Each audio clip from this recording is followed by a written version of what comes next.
Hello, everyone. On behalf of the World Affairs Council, thank you for tuning in today. Our dialogue will focus on the recent charges Turkey made against Saudis on the murder of journalist Jamal Khashoggi and how they might impact Turkish-Saudi relations. Our speaker today is Dr. Kadir Yildirim, who is a fellow for the Middle East at the Baker Institute. His main research interests include politics and religion, political Islam, the politics of the Middle East, and Turkish politics.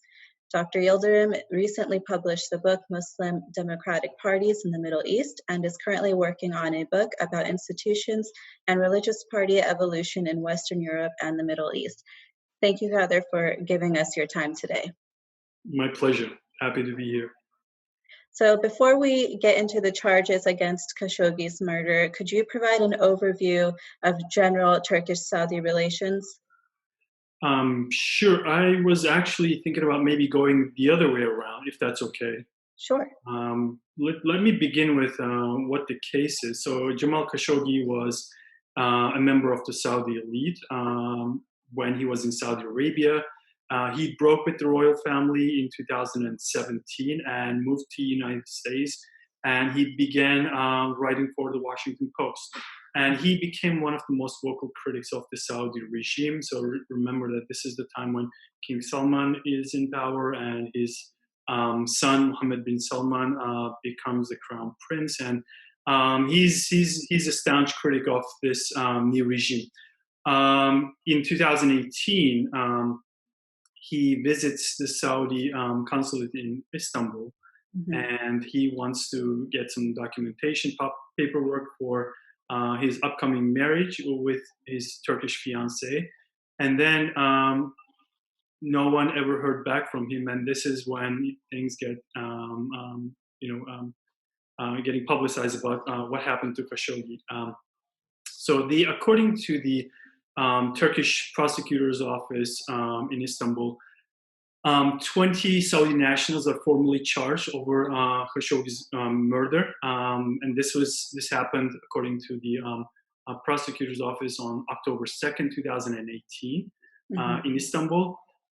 Two of the people of the 20 are close associates of, or former close associates of Mohammed bin Salman, Saudi crown prince, and one of them is former court advisor Saud al-Qahtani. And the other one is former deputy head of intelligence, Ahmed al-Asiri. The formal charge is instigating a premeditated murder with the intent of causing torment. So out of the 2018 are charged with this charge, and the remaining two, the sort of the highest in ranking officials in this, Qahtani and Asiri, are charged with incitement to murder. According to the prosecutor's office, they base their charges on phone records, travel records, computer records, and suspects' entry and exit from Turkey. They argue that Khashoggi, when he entered the Saudi consulate in Istanbul, he was strangled to death first. And then he was dismembered with a bone saw and dissolved in acid on the consulate premises. From what we can tell, the indictment is in line with the findings of, in its broad contours, with the conclusions of the CIA and several of the Western governments' inquiries into the question. The Turkish government has arrest warrants for all 20 members of this group, but none of them are in Turkey. So according to Turkish law, in principle, there can be, trial in absentia, but usually it's not done oftentimes. So at this point, the United Nations expert in extrajudicial killings who looked into the Khashoggi murder, Agnes Kalamard, called for a trial in absentia because she wants all the evidence that is collected by the Turkish government to be publicized to inform the public, the broader public, much better.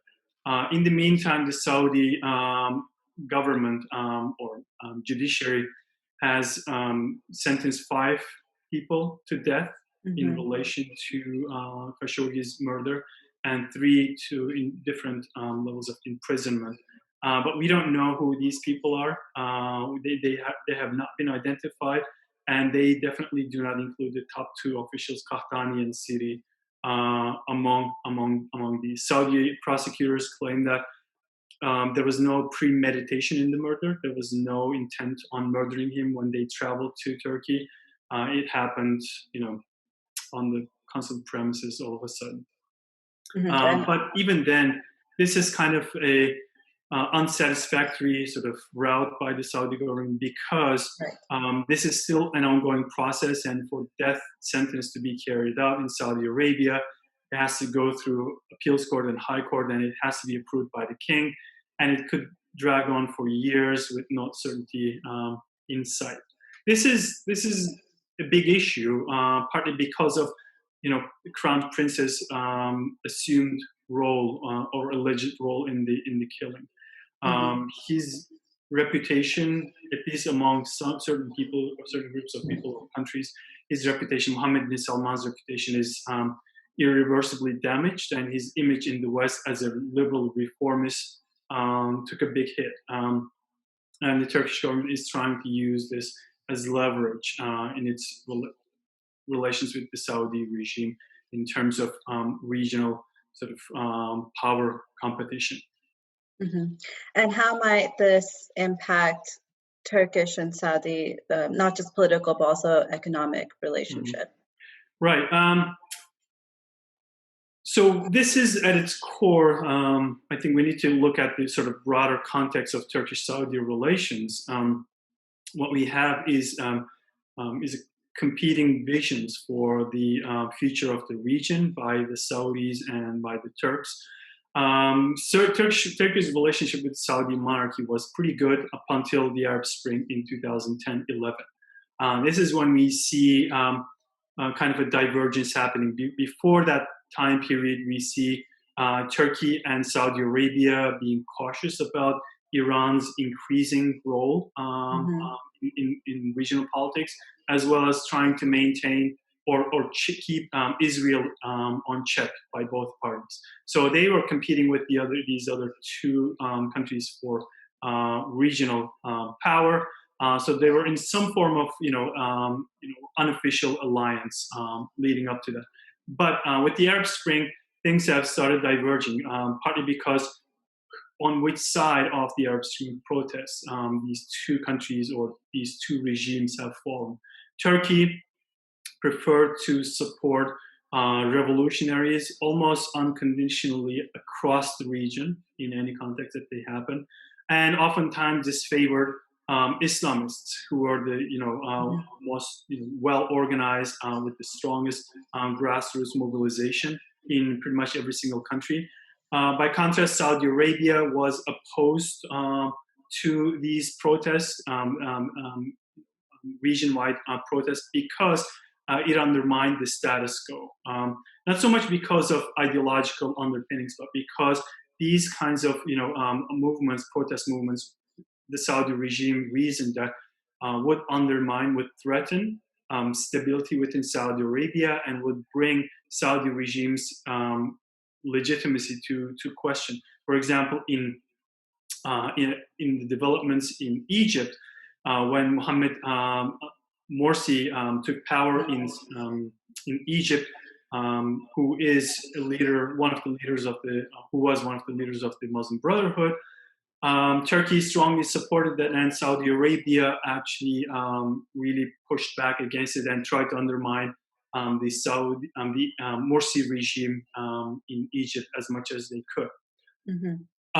Likewise, in Syria, there was a convergence of interest against Assad for several years after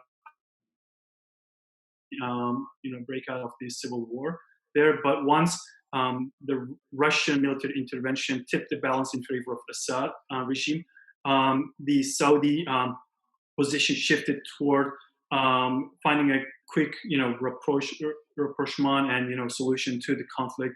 But the Turkish position remains steadfast and in support of Islamist opposition and militant groups in Syria. Likewise, the developments in terms of Qatar was important.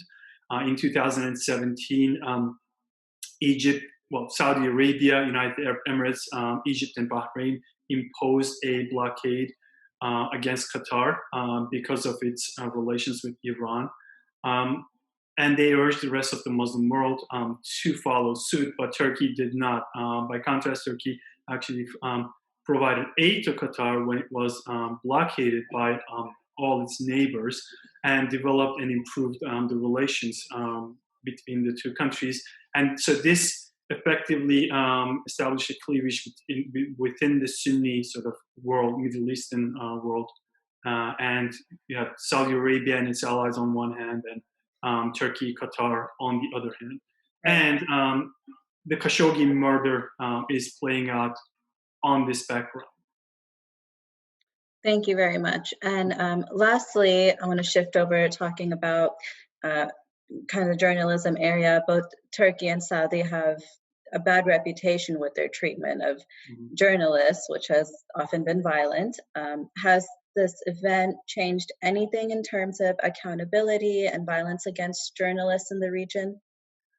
Not really, not honestly. I mean, in particular, if you want to talk about Turkey, for example, still, more than 100 journalists are in jail, and that hasn't changed since 2018. Actually, I think it was just yesterday, one of the prominent Turkish journalists was being essentially assaulted and harassed by Turkish President Erdogan for criticizing the government's response to the coronavirus case in Turkey, which is one of the countries where the number of cases is top 10 globally, which is pretty significant right now.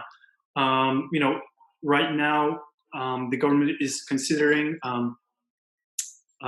releasing a significant number of inmates from Turkish prisons.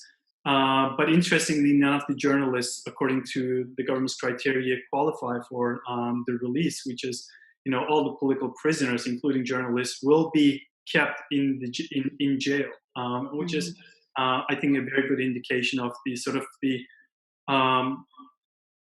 in some ways, the hypocritical stance of the Turkish government in terms of the Khashoggi case, where it stands and, standing up for, for justice in the case of one journalist, but compare that with Turkish journalists, and you see a completely different picture, which is pretty unfortunate. Yeah, it is very unfortunate. Well, thank you very much for your time today. To our audience, I hope you enjoyed our discussion. Please continue to check our online media for upcoming programs. Thank you.